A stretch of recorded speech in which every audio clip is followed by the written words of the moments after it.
Merci de rester sur Cap News 24 et bienvenue à cette autre randonnée de l'actualité nationale et internationale avec les journaux qui ont paru ce jour. Alors, bonjour Nadine.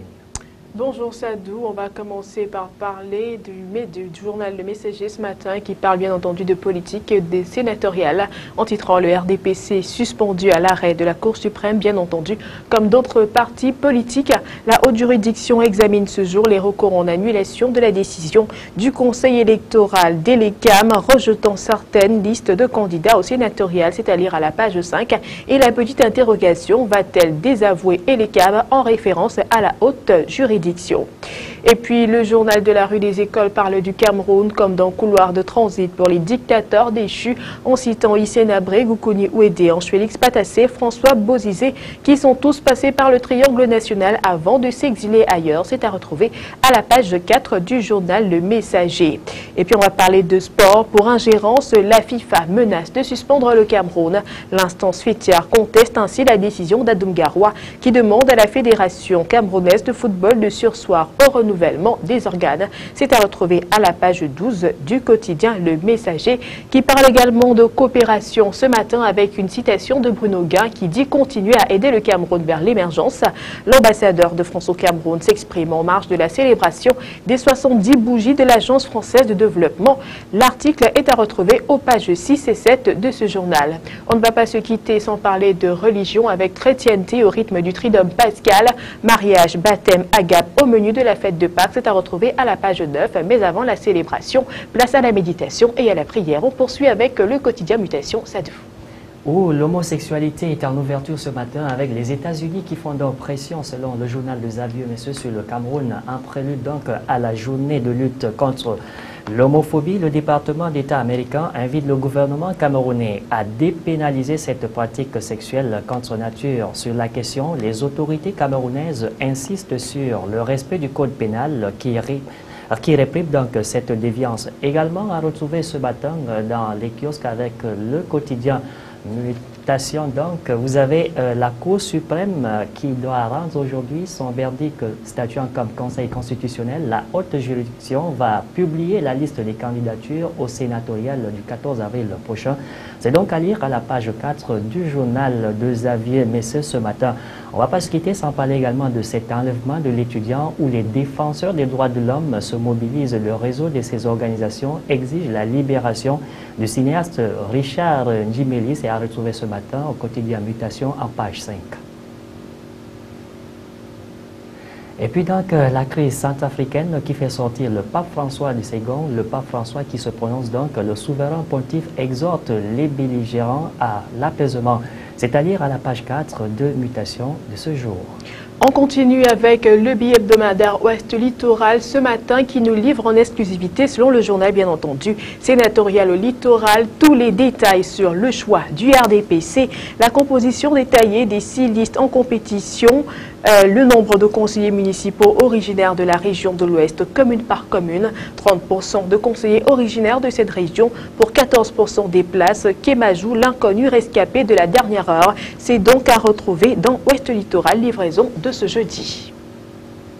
Eh bien, le journal Le Consommateur consacre donc son ouverture à la consommation avec, bien sûr, le Cameroun engagé dans la bataille de l'eau potable. C'est à lire à la page 6 de ce journal qui est un bimensuel donc pour l'exercice de mois de mars à avril 2013. On peut le retrouver également ce matin l'extraordinaire flambée des prix sur le marché concernant donc l'huile de palme. C'est à lire à la page 3 du journal intitulé Le Consommateur ce matin.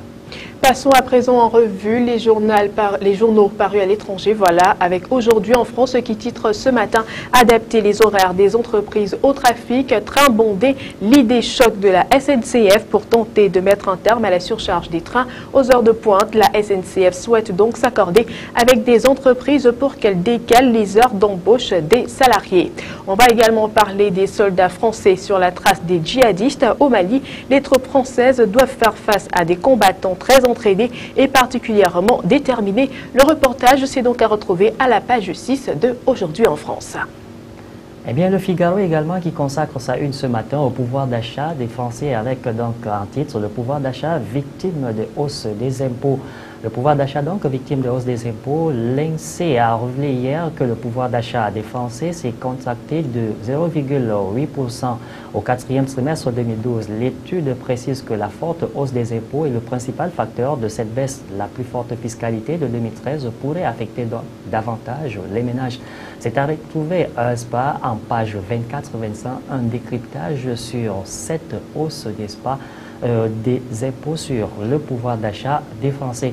Également à lire ce matin dans ce même journal Le Figaro, comment François Hollande a préparé son grand oral au moment où le chef de l'État s'apprête à s'adresser aux Français sur France 2. La liste des reproches qui lui sont adressés, y compris par son propre camp, ne cesse de s'allonger. Sous contrainte financière, le président n'a d'autre choix que d'appliquer une politique qui déplaît à son camp. La défiance s'installe, l'exercice est donc périlleux. Pour préparer ce rendez-vous, François Hollande a beaucoup consulté Jean-Marc Ayrault, Laurent Fabius, Pierre Moscovici et des communicants comme Nathalie Rostand ou Robert Zardey.